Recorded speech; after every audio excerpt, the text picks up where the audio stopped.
नमस्कार, मैं हूं संजय शर्मा और आप देख रहे हैं 4 PM न्यूज़ नेटवर्क। ये तो हम सब जानते हैं कि मोदी जी ने पिछले 10 साल में एक भी प्रेस कॉन्फ्रेंस नहीं की, इतनी हिम्मत जुटाई नहीं। इंटरव्यू बहुत किए, लगातार दिए, लेकिन किनको दिए? फिल्म स्टार झूठे मूठे पत्रकार बनकर पूछते हैं कि मोदी जी आप आम कैसे खाते हैं, छील कर या चूस कर? देखिए, हमारे प्रधानमंत्री आम खाते हैं। ये भी उसका क्वेश्चन है कि आम खाते हैं, और अगर खाते हैं तो क्या काट के खाते हैं या ऐसे गुठली के साथ खाते हैं? गोदी मीडिया पूछती है कि आप बटुआ रखते हैं या नहीं रखते हैं? तो आप अपनी जेब में पर्स रखते हैं क्या? पर्स रखते हैं क्या? बटुआ जिसके अंदर पैसे होते हैं। इसलिए पूछते हैं क्योंकि जहां असली सवाल जवाब होते हैं वहां तो मोदी जी पानी पीने लग जाते हैं, इंटरव्यू छोड़कर भाग खड़े होते हैं। जब गोधरा दंगों के ऊपर उनसे सवाल पूछा गया तो देखिए क्या हुआ। मोदी साहब, मोदी साहब। और जब उनके लिए तैयार भाषण टेलीप्रॉम्प्टर से अगर गायब हो जाए तब देखिए दुनिया के महान वक्ता कहे जाने वाले मोदी जी का हाल क्या होता है। हम भारतीयों का टैलेंट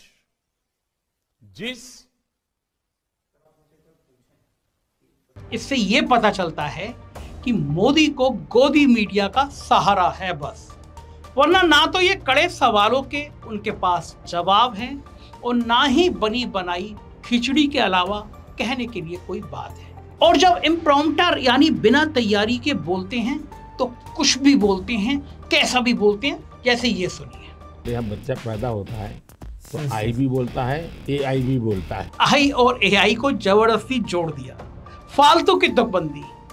और जब तुकबंदी नहीं करते तब दो ही बात बोलते हैं, या तो मुसलमान या फिर पाकिस्तान। मोदी झूठ फैला रहे हैं कि विपक्ष सारा आरक्षण मुसलमानों में बांट देगा। इस झूठ का पर्दाफाश मैं एक दूसरी वीडियो में पहले भी कर चुका हूं, आपको लिंक मिल जाएगा मेरे चैनल पर। इसका लिंक मैंने नीचे दिया है, आप चेक कर सकते हैं। आज मैं मोदी जी के दूसरे फेवरेट टॉपिक की बात करने जा रहा हूं। जब मोदी जी के पास बात करने को कोई भी मुद्दा नहीं होता, सही मुद्दा नहीं होता, तो बस ये अपने प्यारे पाकिस्तान को बीच में ले आते हैं। पहले तो ये 2 मिनट लेकर अपने देश की पाकिस्तान से तुलना करते हैं। कहते हैं 1947 में हम साथ साथ चले थे, दोनों की इकोनॉमी लगभग धराशायी थी, लेकिन आज 77 साल बाद हमारा और पाकिस्तान का कोई मुकाबला ही नहीं। हमने केवल उनको 3 लड़ाइयों में नहीं हराया, आज के समय में हर लिहाज में हम उनसे बड़े हैं। वर्ल्ड बैंक की रिपोर्ट, आज हमारी इकोनॉमी 30वें नंबर पर है, उनकी 42वें नंबर पर है। हम उनसे 800% ज्यादा हैं, हमारी जनसंख्या उनसे 6 गुना ज्यादा है। फिर भी पर कैपिटा इनकम में वो हमसे 50% पीछे। हमने चांद पर सैटेलाइट उतार दिया, पाकिस्तान में आजकल खाना पीना भी मुश्किल हो रहा है। तो एक देश जो हर लिहाज में हमसे कई गुना पीछे है, बहुत पीछे है, उससे अपनी तुलना करना भी अपनी तौहीन है। लेकिन इधर इलेक्शन हुए नहीं, उधर मोदी जी पाकिस्तान को लेकर आ जाते हैं। क्या हम कभी खुशी मनाते हैं कि हम बांग्लादेश से बढ़िया हैं या श्रीलंका नेपाल हमसे कम है? कभी नहीं। तो पाकिस्तान आज जिस हालत में है, हमारे पड़ोसी देश होने के नाते ज्यादा से ज्यादा हमारी दया का पात्र होना चाहिए।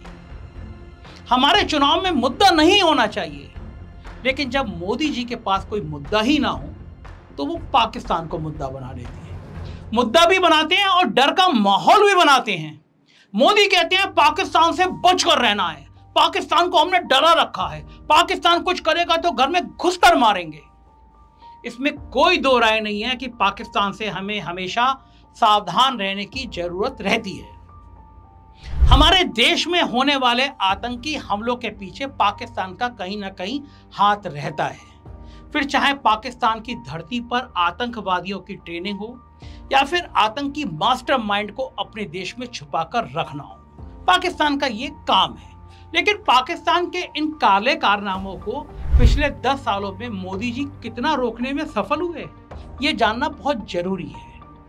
उसके ऊपर सही डेटा के साथ सही सवाल पूछा जाना जरूरी है। मगर गोदी मीडिया पूछ रहा है कि आप आम कैसे खाते हैं, कितने घंटे सोते हैं, बटुआ रखते हैं नहीं रखते हैं। आइए आज हम मिलकर पूछते हैं मोदी जी से सही सवाल। पाकिस्तान के ऊपर क्या है मोदी का असली रिपोर्ट कार्ड, चलिए देखते हैं।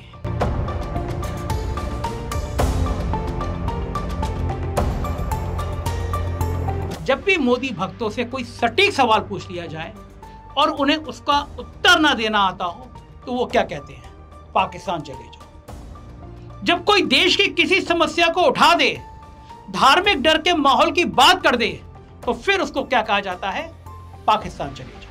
हम कहना चाहते हैं जिन्हें पाकिस्तान प्यारा है वे पाकिस्तान में जाएं। अरे योगी जी, सबसे पहले पाकिस्तान किसे प्यारा लगा था ये तो बता दीजिए। 2014 में मोदी जी प्रधानमंत्री बने। प्रधानमंत्री बनने से पहले उन्होंने रैलियों में घूम घूम के कहा था, हमारे बहादुर हेमराज का सर काट के जो देश ले गया, भाइयों और बहनों क्या उस देश के अंदर घुस के अपने बहादुर हेमराज का सर वापस लाना चाहिए या नहीं लाना चाहिए। पब्लिक चिल्लाती थी लाना चाहिए लाना चाहिए। पूरे देश में मोदी जी ने माहौल बनाया कि वो प्रधानमंत्री बने और सीधे लाहौर में घुस के हेमराज का सर और सर काटने वालों को पकड़ के ले आएंगे। ऐसी बड़ी बड़ी बातें की थी उन्होंने कि हेमराज को सिर काटने वालों को बिल्कुल मिट्टी में मिला देंगे। 2014 में इन बातों के बाद मोदी जी प्रधानमंत्री बने। प्रधानमंत्री बनते ही लोगों को लगा कि अब हेमराज का सर काटने वालों को सबक सिखाया जाएगा। मगर शपथ ग्रहण में किसे खास तौर पर बुलाया गया, पाकिस्तान के प्रधानमंत्री नवाज शरीफ को, जिसके इशारे पर हेमराज का सर काटा गया था। याद है आपको ये हैंडशेक? उस समय के अखबारों ने कहा था कि शपथ ग्रहण से बड़ा मोदी शरीफ मिलन ना हो जाए। सब ने कहा था। पड़ोसी देश के प्रधानमंत्री से मिलना जुलना गलत बात नहीं है। पहले के प्रधानमंत्री भी मिले थे, चाहे मनमोहन सिंह हो या अटल बिहारी हो, लेकिन किसी ने दोगली बात नहीं की थी। परंतु मोदी सरकार का अलग ही सीन है। एक तरफ मिलना जुलना भी चलेगा और फिर अपने आप को पाकिस्तान का सबसे बड़ा दुश्मन भी बताएंगे। और सिर्फ नवाज शरीफ से नहीं मिले थे मोदी जी, उनकी मां के लिए, अम्मी जान के लिए शॉल भी भेजा था। मोदी जी ने नवाज शरीफ के लिए शॉल भी भेजा था, पाकिस्तान के प्रधानमंत्री की मां के लिए शॉल भी भेजा था। अब कोई अंधभक्तों से पूछे, अगर पाकिस्तान से कोई रिश्ता नहीं रखना चाहिए तो फिर ये प्यार और ये मोहब्बत क्यों? अगला सवाल हो सकता है कि मैं कहां 10 साल पुरानी बात उठा के बैठ गया, ये तो 2014 में हुआ था। उसके बाद तो पठानकोट, पुलवामा, बालाकोट, जाने क्या क्या हो गया। अरे जनाब, 2014 की बात से तो मैं बस शुरुआत कर रहा हूँ। आगे आगे बढ़िए, मैं और बताता हूँ। 2016 में आते हैं, साल की बस शुरुआत हुई थी। 2 और 3 जनवरी की बीच की रात में पुलवामा एयरबेस पर आतंकवादियों ने हमला कर दिया। हमारे जवानों ने बहुत बहादुरी दिखाई, लेकिन 7 जवानों को शहादत देनी पड़ी, अपनी जान की कुर्बानी देनी पड़ी, देश के लिए शहीद हो गए। उस वक्त मोदी सरकार ने एक ज्वाइंट टीम बनाई, पाकिस्तान के अधिकारियों को भी बुलाया गया। सरकार का तर्क था कि पाकिस्तान कहीं मुकर ना जाए, इसलिए उन्हें दिखाना जरूरी है कि आतंकवादी उनके यहां से आए थे। केवल फोटो शेयर नहीं किए गए, उनको पठानकोट एयरबेस में ही घुमा दिया गया। भारत की सबसे बड़ी चूक, पठानकोट एयरबेस में पाकिस्तान के अफसर घुस गए, घुमाए गए, सरकार की तरफ से घुमाए गए। विपक्ष ने बहुत विरोध किया, क्योंकि पाकिस्तान की टीम में एक ISI का अधिकारी भी था। ये पहली बार हुआ कि ISI का अफसर सरकार के न्योते पर हमारे एयरबेस में घूम के गया। पाकिस्तान की ISI तो एक ही चीज के लिए जानी जाती है, हिंदुस्तान में हालात कैसे खराब किए जाए। और उस ISI के अफसर को एयरबेस की स्ट्रेटेजिक लोकेशन हम लोगों ने खुद दिखा दी, न्योता दे दिया। उस वक्त के रक्षा मंत्री ने कहा कि पूरा एयरबेस नहीं घुमाया गया, बस एक जगह खड़े करके ले गए थे, एक जगह दिखा कर ले आए थे। मानेगा कोई यकीन करेगा? क्यों आखिर घुस पाया वो ISI का अधिकारी हमारे एयरबेस? 2020 में विदेश मंत्री जयशंकर ने फिर से पाकिस्तान टीम को बुलाने वाले फैसले का समर्थन किया। बोले ऐसा करना जरूरी था ताकि पाकिस्तान वहां छुपे आतंकवादियों को पकड़े और कोई आनाकानी ना करे। हम दिखा देंगे देखो ये आतंकवादी हैं, अब तुम मुकरना मत। तो क्या पाकिस्तान ने हमारा एयरबेस घूमकर कोई कार्रवाई की? नहीं की। हमने उन्हें बताया कि जैश-ए-मोहब्बत ग्रुप का मसूद अजहर इसके पीछे है। लेकिन कुछ हुआ? कुछ नहीं हुआ। पिछले साल पाकिस्तान में मस्जिद के बाहर पठानकोट का दूसरा मुजरिम शहीद लतीफ मारा जाता है। यानी 2016 से 2023 तक वो खुला घूम रहा था और जब मारा गया तो पाकिस्तान ने मारने वाले को फटाफट गिरफ्तार कर लिया। सारी कहानी एक झटके से खत्म कर दी गई। जब हम पाकिस्तान का ये रवैया पिछले 70 सालों से जानते हैं तो उनको एयरबेस में घुमाना मोदी जी ये कहा कि अकलमंदी थी। यहाँ पर अंधभक्त सवाल उठाएंगे कि हर चीज के लिए मोदी कैसे जिम्मेदार है। अरे भाई, जब मोदी हर अच्छी चीज का क्रेडिट ले सकते हैं तो हर गलती की जिम्मेदारी भी उनको लेनी पड़ेगी, मैं थोड़ी ना लूंगा। अब मोदी जी ने सारा क्रेडिट लिया और जिम्मेदारी लेने पर कब चुप्पी साध गए पता नहीं चला। ये जानने समझने के लिए भारत की धरती पर दूसरे सबसे बड़े हमले की बात करते हैं। 2019 का पुलवामा अटैक, 40 सैनिकों को एक साथ तिरंगे में लिपटा देखकर हम सब भारतवासियों की आंखें नम हो गई। रो पड़े थे हम 40 अपने बहादुरों को एक साथ जमीन पर देखकर। आज भी 14 फरवरी को लोग वैलेंटाइन डे से पहले पुलवामा के शहीदों को याद करते हैं। लेकिन आज तक मोदी जी या भारतीय जनता पार्टी के मंत्री कोई भी कुछ भी सवालों के जवाब नहीं देते। मैं फिर पूछता हूं, सवाल नंबर 1, ऐसा हमला होने की खुफिया जानकारी के बावजूद सीआरपीएफ के 2500 जवान एक साथ सड़क से क्यों जा रहे थे? जवानों को हवाई जहाज से श्रीनगर क्यों नहीं भेजा गया?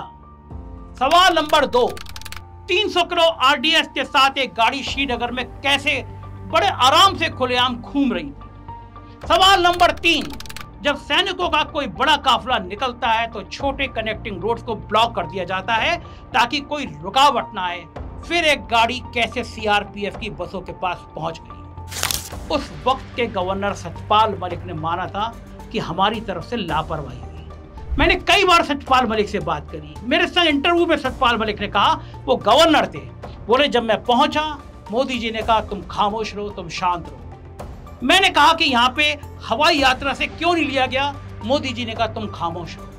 सत्यपाल मलिक ने पूरे सवाल उठा दिए और कहा कि गवर्नर के रूप में मेरे लिए बड़ी शर्मिंदगी भरी बात थी कि इस तरह जवान मर गए, और उन्होंने पूरी मोदी सरकार का कच्चा चिट्ठा खोल कर रख दिया। सत्यपाल मलिक जी, अमित शाह जी ने कहा कि आप तब बोले जब आप कुर्सी से हट गए। आपके ऊपर आरोप लगाया कि आप पब्लिसिटी लेने के लिए बोल रहे हैं, आप तब क्यों नहीं बोले? अमित जी को थोड़ा याद अपनी खुरचनी चाहिए। मैं तो उसी दिन बोला जिस दिन पुलवामा हुआ, सेम डे। बल्कि पीएम का जब मुझे फ़ोन आया उसके पहले तो मैं 2 चैनल को बता चुका था कि ये हमारी गलती से हुआ है। तभी मुझे कहा गया कि अब आप चुप रहिए। मैं लेकिन गवर्नर रहते हुए बोला, किसानों के मामले पे भी मैं गवर्नर रहते हुए बोला, हटने के बाद नहीं बोला।